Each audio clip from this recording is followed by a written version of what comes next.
เราจะไปขึ้นซันโวยาดกันถ้าพร้อมแล้วไปครับ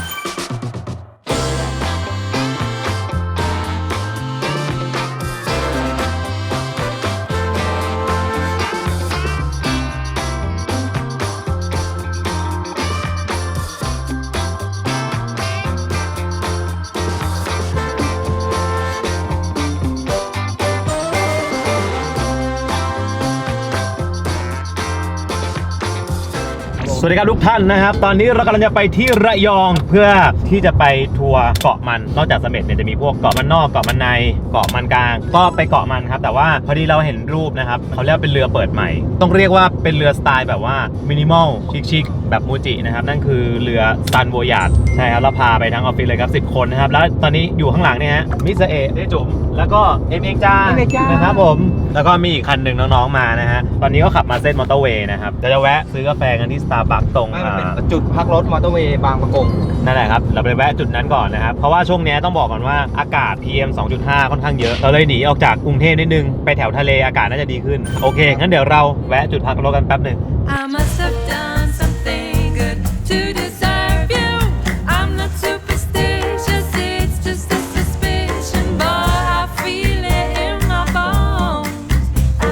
น่าเชื่อนะครับผมสัมผัสได้เลยว่าอากาศข้างใน Starbucks เนี่ยดีกว่าข้างนอกอีกข้างในเนี่ยคุณรู้ไหมว่าทำไมอากาศดีกว่าข้างในอันนี้เป็นเรื่องที่ผมศึกษามาที่ผมไปเดินดูมาเพราะข้างในครับเขาใช้นี่แอร์ฝังป้า LG 4 ทิศทางซึ่งแอร์ตัวนี้นะครับความเจ๋งของมันคือมันมีระบบฟอกอากาศในตัวซึ่งวิธีการฟอกอากาศของเขาเนี่ยมีทั้งหมด5ขั้นตอนด้วยกันวิธีการนะครับถ้าเราอยากรู้ว่าอากาศมันดีมันหรือไม่ดีเนี่ยไปดูที่จอ LED ได้จอ LED เนี่ยมันจะมีสีฟ้าแปลว่าอากาศข้างในดีหรือจะไปดูที่รีโมทก็ได้หรือจะไปดูที่แอป ThinkQ ก็ได้นะมันเหมาะกับทุกวันนี้มากนะที่แบบว่ามลพิษมันเยอะเหมาะแล้วก็จริงๆครับปกติถ้าอยากกรองอากาศต้องซื้อไส้กรองใช่ไหมครับอันนี้ไม่ต้องครับเพราะว่าไส้กรองเนี่ยสามารถใช้อายุได้ยาวนานเพราะว่าล้างก็สามารถเอามาใช้ได้ใหม่แล้วไส้กรองเนี่ยดีมากเพราะว่ามันสามารถกรองได้ระดับ PM 1.0 เนี่ยละเอียดกว่า 2.5 นะครับโอ้สุดยอดเพราะว่าปกติฝุ่นที่เราแบบว่าอันตรายใช่ไหม 2.5 อันนี้คือกรองได้ระดับ 1.0 ออกมาก็เป็นควันรถเหมือนเดิมนะครับแต่เดี๋ยวนะครับถ้าอยู่บ้านเนี่ยก็อยากได้อากาศดีๆใช่ไหมอย่างนี้แต่ถ้าออกมาข้างนอกก็อยากได้อากาศดีต้องไปทะเลครับโอโซนนะครับเดี๋ยวเราจะไปกันครับตรงท่าเรือนะครับที่ระยองเป็นท่าเรือเกาะมันนอกเราจะไปขึ้นซันโวยาดกันถ้าพร้อมแล้วไปครับ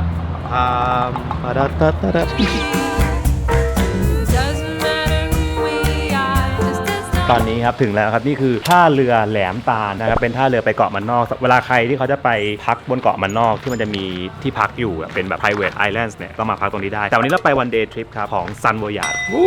วันนี้ซันโวยาดมันจะมี2รอบเป็นรอบ sunrise ที่เอาไว้ล้างจานสะอาดลื่นอะไรครับ sunrise กับ sunset จะเป็นรอบบ่ายโมงถึง6 โมงเย็นเดี๋ยวเรามารอขึ้นเรือตอนบ่ายโมงตอนนี้เป็นเวลา 11 โมงครึ่งนั่นไงเรือจอดอยู่นั่นฮะแต่ว่าเรือยังไม่ไป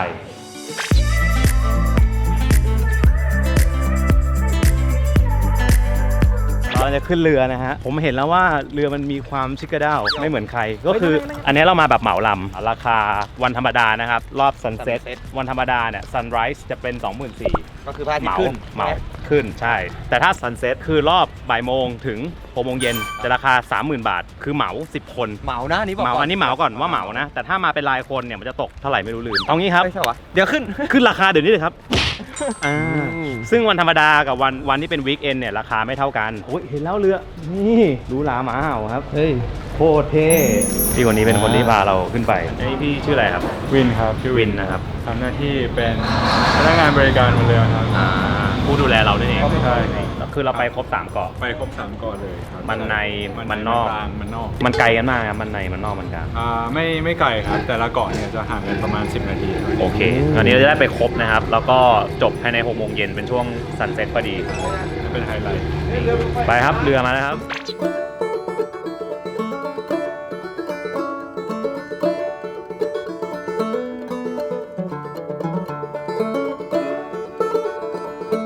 เป็นมะพร้าวนะครับต้อนรับสลักคำว่าซันมันอ่านซันเฉยๆใช่ไหมครับซันครับมีนี่ด้วยอันนี้ให้หรือให้ยืมครับให้ครับเฮ้ยเหรอจริงปะเนี่ยนี่เป็น Sun Survival Kit นะครับแล้วก็ในนี้มีนั่นเป็น glowing lotion คือคอนเซปต์เราเนี่ยคืออยากให้คนมาใช้ชีวิตกันมาตากแดดมาอยู่กับธรรมชาติเพราะฉะนั้นพวกนี้คือทาแล้วจะดูสุขภาพดีผิวแทนมันคือกันแดดด้วยหรือเปล่าหรือว่าไม่ได้กันมี SPF ครับมี SPF ด้วยแล้วก็พวกกล้วยนี่คือกินได้เลยมี มีน้ำมะพร้าวให้น้ำมะพร้าวมีเนี่ยสลักดูหรูหรา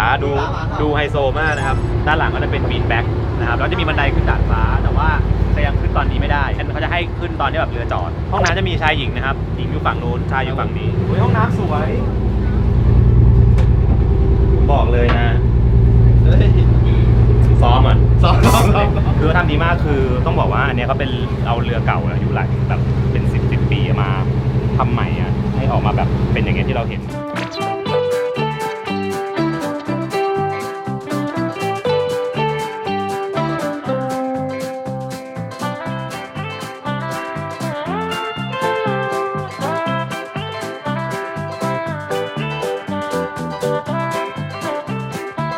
นะครับที่นี่คือเกาะมันในวิธีการเช็คก็คือเกาะมันในอยู่ใกล้สุดเกาะมันกลางอยู่ไกลออกไปเกาะมันนอกออกไปไกลๆเดี๋ยวเราจะไปดูว่าที่นี่เขามีการ อนุบาลเต่า อนุบาลเต่า ไม่เขาบอกว่าเต่าอ่ะมันเพาะพันธุ์ไม่ได้ เพราะพันธุ์ไม่ได้แต่ว่าเขาก็จะเหมือนไปรวบรวมเต่าจากแบบในภาคตะวันออกนะฮะเอามาอนุบาลที่นี่นะครับพอประถมเนี่ยจะเริ่มไปเรียนในเมืองแล้ว ใช่ แล้วพอมัธยมก็อะไรนะ ก็เข้ากรุงเทพเลย ใช่เข้ากรุงเทพเสร็จครับเราจะไปดูเต่ากันนะครับทุกคนต้องสวมแมสนะครับช่วงนี้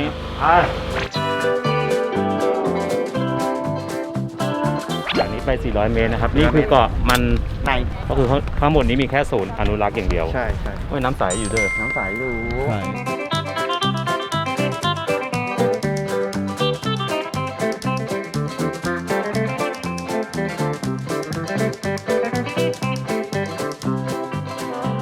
ก็อนุบาลเต่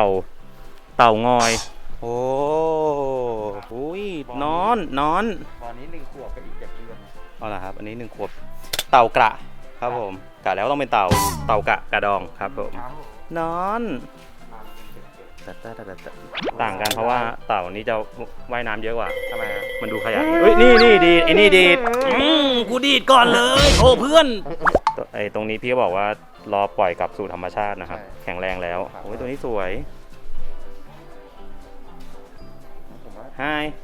และต่อไปนะครับตัวนี้คือบ่อนะครับก็คือบ่อพ่อแม่พันธุ์ไทยทศมิตรพ่อแม่พันธุ์อันนี้7-10 ปีโอ้โหอันนี้มันไม่พร้อมออกทะเลครับออกเป็นแบบไว้เพาะพันธุ์ใช่ไหมฮะตัวใหญ่มากจริงวะเนี่ยที่ยังใหญ่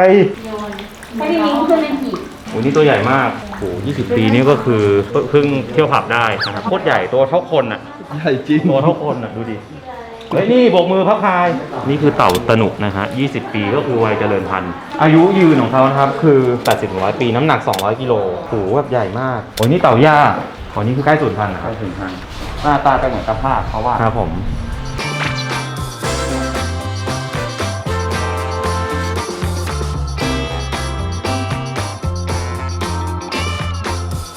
ขึ้นเรือมาจะได้แก้วนะครับเป็น 100% นะครับ biodegradable นะครับ healthy natural plant fiber 0% wash eco friendly ไม่ต้องแปลครับแปลง่ายว่าเป็นมิตรต่อสิ่งแวดล้อมแล้วก็เดี๋ยวเราจะไปเกาะมันนอกต่อนะครับตรงนั้นก็จะไปเป็นจุดดำน้ำนะครับขึ้นเรือมามีเสิร์ฟส้มนะครับเสิร์ฟส้มอ่ะไม่ใช่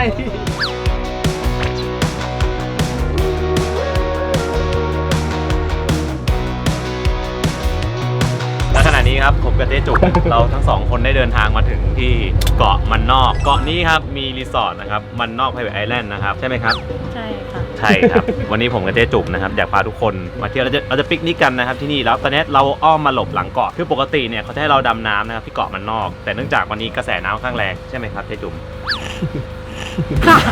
ใช่นะครับเพราะนั้นเราเลยอ้อมหลบมาหลังเกาะแล้วเดี๋ยวเราจะมีการปิกนิกกันแล้วก็วันนี้ตอนนี้ถ่ายบนดาดฟ้าได้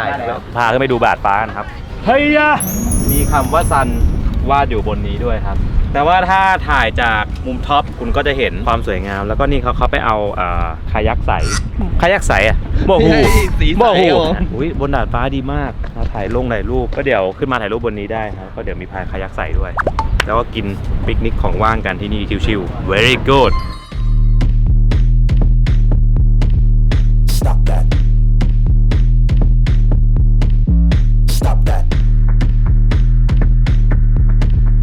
Stop that Stop that บาร์บีคิวกุ้งเรามีปีกไก่ทอดและเรามีนี่ครับหมู3 ชั้นอร่อยเป็น เป็นของว่างที่ดูจริงจังพอสมควรเราจะไปเกาะมันกลางนะครับระหว่างนี้นั่งกินของปิกนิกก็ไปเกาะมันกลางก็ไปลงน้ำนั่นไป Streets locked in a cage, I'ma let out the. Wake up, get out the sheets. We came for one man, forget my peace. You take the west side, take ตอนนี้นะครับเราอยู่เกาะมันกลางนะครับตรงนี้ดำน้ำได้เพราะว่าตอนนี้น้ำมันนิ่งมากแต่ว่าอย่างที่เขาบอกครับสวยสุดจริงๆมันคือมันนอกแต่เนื่องจากน้ำมันไม่นิ่งวันนี้เราก็เลยต้องเป็นเกาะมันกลางแทน ความปลอดภัยต้องมาก่อน ใช่ครับอีชันพร้อมที่จะลงน้ำแล้วคุณผู้ชม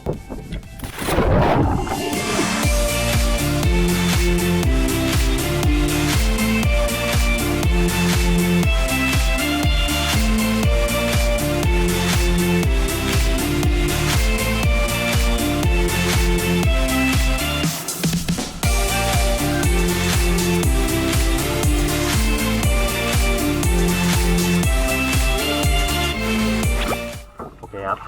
วันนี้นับเป็นความโชคดีของเรานะครับเพราะว่าอากาศหนาวมากครับคุณผู้ชมนี่ฮะเรืออยู่ข้างๆนะโดนอยู่ตรงนู้น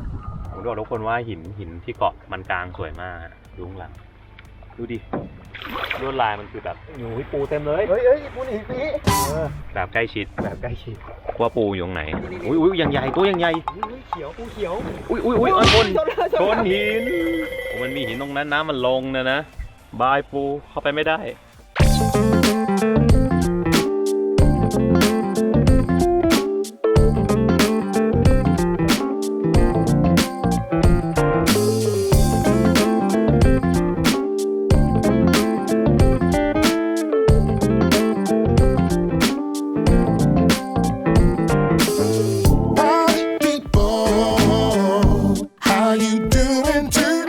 ขึ้นเรือลำนี้นะครับรอก่อน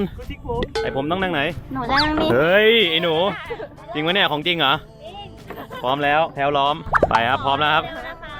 อันนี้กลัวเพราะว่ามีชูชีพนี่ไม่ต้องกลัวกูไม่มีคนเดียว เอาแล้วเขาขออะไรของเขาเขาขออะไรของเขาเฮ้ยยกล้แล้วยกล้อขอเร็วๆ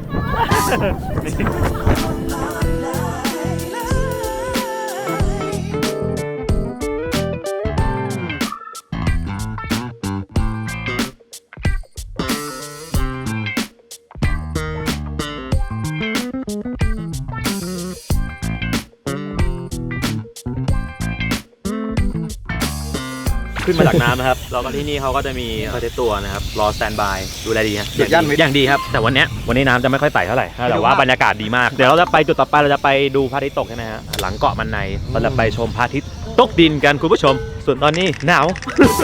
เดือนธันวาหนาวมากต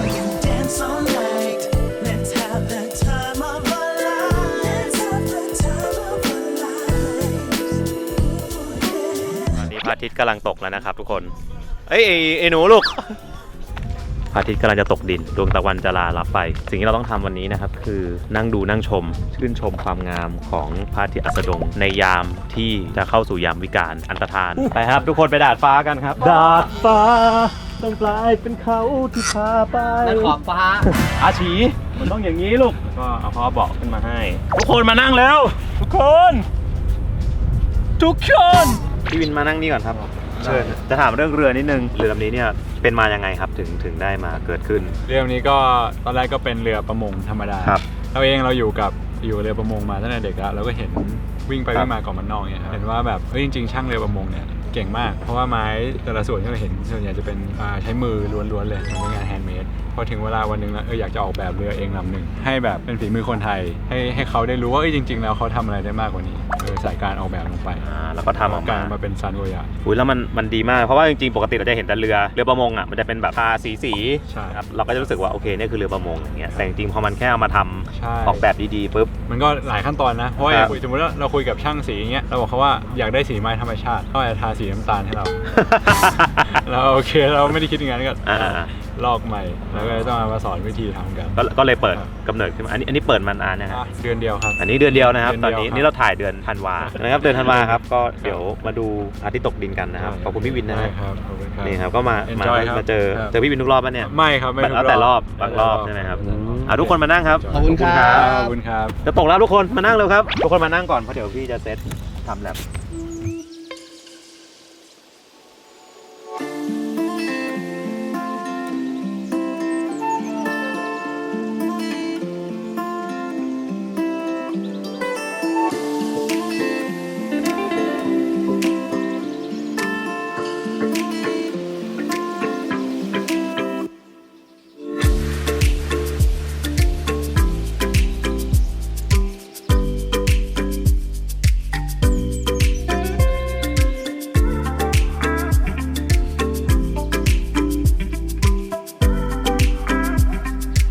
อนนี้ครับกำลังจะ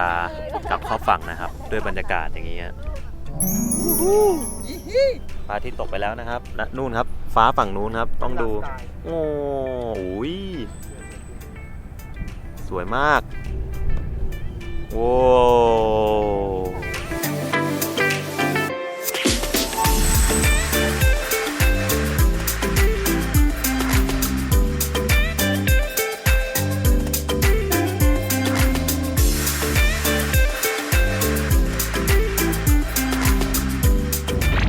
และนั่นแหละครับ นั่นแหละครับ คือซันโบยาบนะครับทัวร์เกาะมันนะครับจบไปที่เรียบร้อยแล้ว เมื่อกี้ขากลับนี่หยุดเวลาจริง โอ้ยสวยมาก สวยจริง มันออกมาในเชิงของว่าหนึ่งมันเป็นเรือที่ถ่ายรูปสวย คือแบบว่าถ่ายมุมไหนก็ได้ ใช่เที่ยวชิวๆแล้วก็ตอนซันเซ็ตที่สวยมากแบบ เซตนี้หยุดเวลาจริ ที่ ง แบบฟ้าสีชมพูอ่ะก็ใครสนใจนะครับก็มาติดต่อนะครับที่เพจเขาก็ได้ไปดูกันนะมาแบบจอยกรุ๊ปก็ได้จอยกรุ๊ปก็จะถูกหน่อยวันธรรมดานะจอยคนอื่นวันศุกร์เสาร์น่าจะจอยคนอื่นได้แต่ถ้าวันธรรมดาอาจจะต้องเหมาเพราะว่าไม่แน่ว่าลูกค้าอาจจะไม่เยอะนะฮะมาเที่ยวกันนะครับใครอยากได้อากาศดีๆนะครับบริสุทธิ์เนี่ยก็หนีมาทะเลแต่ถ้าอยากได้อากาศดีๆอยู่ที่บ้าน ใช่ยังไง ครับ